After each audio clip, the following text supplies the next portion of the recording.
അസ്സലാമു അലൈക്കും വറഹ്മത്തുള്ളാഹി വബറകാതുഹു. മക്കായിൽ നിന്ന് ഷാമിലേക്ക് മദീന വഴി കടന്നു പോകുന്ന ട്രേഡ് റൂട്ടിൽ ആധിപത്യം പുലർത്താൻ വേണ്ടി നബി സല്ലല്ലാഹു അലൈഹി വസല്ലമ തങ്ങൾ ഏറ്റവും ആദ്യമായി ചെയ്ത കാര്യം, ആ റൂട്ടിൽ താമസിക്കുന്ന അല്ലെങ്കിൽ ആ വഴി വക്കൽ താമസിക്കുന്ന കുടുംബങ്ങളുണ്ട്, ആ കുടുംബങ്ങളുമായി ഒരു സന്ധി ഉണ്ടാക്കുക എന്നത്. അവരെ കണ്ട് കാര്യങ്ങളൊക്കെ പറഞ്ഞ് നിങ്ങൾ ഞങ്ങളെ സഹായിക്കണം, പകരം ഞങ്ങൾ നിങ്ങളെയും സഹായിക്കും എന്നിത്തരത്തിലുള്ള ഒരു കരാറ് ഉണ്ടാക്കുക എന്നതായിരുന്നു നബി സല്ലല്ലാഹു അലൈഹി വസല്ലം തങ്ങളുടെ ഏറ്റവും ആദ്യത്തെ ലക്ഷ്യം. അത് വിജയിക്കുകയും ചെയ്തു. പ്രധാനമായും ഈ വഴിവക്കിൽ താമസിച്ചിരുന്ന വിഭാഗങ്ങൾ രണ്ട് വിഭാഗമാണ്. ഒന്ന് ജൂത സമുദായങ്ങളാണ്. അവരുമായി ആൾറെഡി നബി സല്ലല്ലാഹു അലൈഹി വസല്ലം തങ്ങൾ മദീന ചാർട്ടർ വഴി ഒരു ബന്ധം ഉണ്ടാക്കിയിട്ടുണ്ട്. അതുകൊണ്ട് അവരുടെ കാര്യത്തിൽ ഇനി ഭയപ്പെടാനില്ല. രണ്ടാമതായി മഹാനായ നബി സല്ലല്ലാഹു അലൈഹി വസല്ലം തങ്ങൾ കണ്ടു, ഈ വഴിയിൽ താമസിക്കുന്ന ആൾക്കാർ അധികവും ജുഹൈന കുടുംബക്കാരാണ്. അവർ അറാബികളിൽപ്പെട്ട വളരെ പ്രധാനപ്പെട്ട ഒരു കുടുംബക്കാരാണ്. അവർ വലിയ ശക്തന്മാരായ ആൾക്കാരാണ് അവരിൽ പലരും. എന്നിരുന്നാലും ഒരു അനുനയത്തിനൊക്കെ സാധ്യതയുള്ള ആൾക്കാരാണ്. ചില അറാബികൾ അങ്ങനെയല്ല. അവരോട് എന്ത് ന്യായം പറഞ്ഞാലും അവർക്കത് തലയിൽ കയറില്ല. അങ്ങനത്തെ കുറേ ആൾക്കാരുണ്ടായിരുന്നു. പക്ഷേ ഇവർ അങ്ങനെയുള്ളതല്ല. നമ്മൾ നേരത്തെ ഖത്ഫാൻ ഗോത്രക്കാരൊക്കെ പറ്റിയൊക്കെ പറഞ്ഞതുപോലെ അങ്ങനത്തെ ഒരു വിഭാഗമല്ല. മറിച്ച് അവർ ഒരു അനുനയത്തിൻ്റെ ആൾക്കാരായിരുന്നു. അതുകൊണ്ട് അവരെ കണ്ട്, അവരുടെ പ്രധാനികളായ നേതാക്കന്മാരെ കണ്ട് നബി സല്ലല്ലാഹു അലൈഹി വസല്ലം തങ്ങൾ അവരുമായി ഒരു ബന്ധം സ്ഥാപിച്ചു. അതോടുകൂടെ വഴിയിൽ നിന്ന് ആഭ്യന്തര അപകടങ്ങൾ അകന്നു. അതൊരു വലിയ പ്രധാനപ്പെട്ട വിഷയമാണ്. ഇവർ, അതായത് മുസ്ലിമീങ്ങൾ, ഒരു സൈനിക ദൗത്യം നടത്തുമ്പോൾ ഉള്ളിൽ നിന്ന് ഉള്ള ശത്രുത ഉണ്ടാവാൻ പാടില്ല. വഴിയിൽ നിന്ന് വെല്ലുവിളി ഉണ്ടാവാൻ പാടില്ല.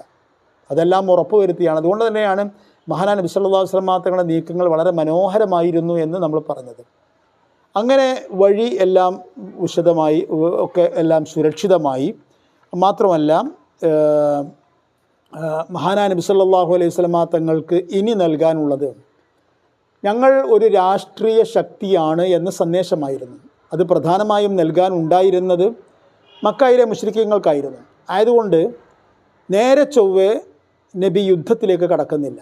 മറിച്ച് നബി ചെയ്യുന്നത് മദീനായുടെ അതിർത്തി പ്രദേശത്തിലൂടെ അല്ലെങ്കിൽ മദീനായുടെ ഉള്ളിലെ വഴികളിലൂടെ കടന്നു പോകുന്ന കച്ചവട സംഘങ്ങളെ നിരീക്ഷിക്കാൻ വേണ്ടിയുള്ള ഒബ്സർവേഷൻ അല്ലെങ്കിൽ ഒബ്സർവേറ്റിംഗ് ഫോഴ്സിനെ നബി രൂപീകരിക്കുകയും അങ്ങനെ ചെറിയ ചെറിയ സൈനിക ദൗത്യങ്ങൾ നിയോഗിക്കുകയും ചെയ്യുകയാണ് നബി ചെയ്യുന്നത്.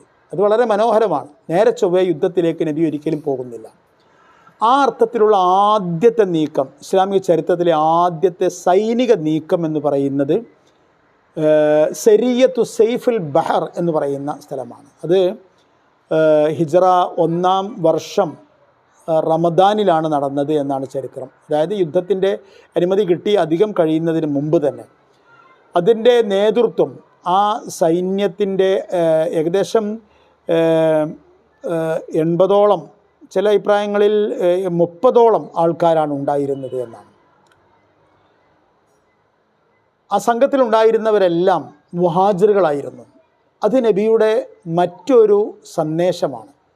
അതായത് അടിസ്ഥാനപരമായി മക്ക മുശ്രിക്കീങ്ങളുടെ എതിർപ്പിൻ്റെയും ശത്രുതയുടെയും കേന്ദ്രബിന്ദു മക്കായിൽ നിന്ന് നാട് വിട്ട് അഭയാർത്ഥികളായി മദീനയിലെത്തിയ മുഹാജിറുകളാണ്. അവരെയാണ് ഒന്നാമതായി ശത്രുക്കളായി കാണുന്നത്. ആയതുകൊണ്ട് അവർ തന്നെയാണ് ആ ശത്രുതയെ നേരിടാൻ വേണ്ടി ആദ്യമായി രംഗത്തിറങ്ങേണ്ടത്. അതുകൊണ്ട് സൈഫുൽ ബഹറിലേക്ക് ഹിജ്റ 1-ാം വർഷം നബി സല്ലല്ലാഹു അലൈഹി വസല്ലം തങ്ങൾ നിയോഗിച്ച ദൗത്യ സംഘത്തിൽ ഉണ്ടായിരുന്ന 30 പേരും മുഹാജിറുകളായിരുന്നു. അവരുടെ നേതാവാണെങ്കിലോ മഹാനായ ഹംസ ബിൻ അബ്ദുൽ മുത്തലിബ് റളിയല്ലാഹു തആല അൻഹു ആയിരുന്നു. അപ്പോൾ പിന്നെ പ്രശ്നങ്ങളില്ല, എല്ലാവരും മുഹാജിരിങ്ങളാണ്. അത് ഷാമിൽ നിന്ന് മക്കായിലേക്ക് ഒരു കച്ചവട സംഘം വരുന്നുണ്ട് എന്ന വിവരം കിട്ടിയതിൻ്റെ അടിസ്ഥാനത്തിലായിരുന്നു ഈ നീക്കം. ആ സംഘത്തിൻ്റെ നേതൃത്വം അബൂജഹലിനായിരുന്നു. 300ഓളം ആൾക്കാരുള്ള വലിയ ഒരു കാരവൺ തന്നെയായിരുന്നു അതിൽ ഉണ്ടായിരുന്നത് എന്നാണ്. അത് സൈഫുൽ ബഹർ എന്ന സ്ഥലത്താണ്. അത് ഇപ്പോൾ യാംബുവിൻ്റെയും അതുപോലെ തന്നെ റെഡ് സീയുടെയും ഇടയിലുള്ള ഒരു പ്രദേശമാണ് എന്നാണ് ചരിത്രകാരന്മാർ അനുമാനിക്കുന്നത്. ഏതായിരുന്നാലും അവിടെ എത്തി ഹംസ റളിയല്ലാഹുവിൻ്റെ നേതൃത്വത്തിലുള്ള ആൾക്കാർ, അബൂജഹലിൻ്റെ നേതൃത്വത്തിലുള്ള കച്ചവട സംഘം വരുന്ന സ്ഥലത്ത് വഴിയിൽ തമ്പടിച്ചു. ഒരു യുദ്ധത്തിനുള്ള ഒരുക്കത്തോടുകൂടെ അവർ അണിനിരക്കുകയും ചെയ്തു. അത് കണ്ട് ആ പ്രദേശത്തുണ്ടായിരുന്ന നേരത്തെ പറഞ്ഞ ജുഹൈന ഗോത്രക്കാരനായ ഒരാൾ മുന്നോട്ട് വന്നു. മജ്ദി ബിൻ അംറുൽ ജുഹനി എന്ന് പറയുന്ന ആൾ. അദ്ദേഹം സത്യത്തിൽ അവരുമായി സന്ധിയിലിരിക്കുന്ന ആളായിരുന്നു.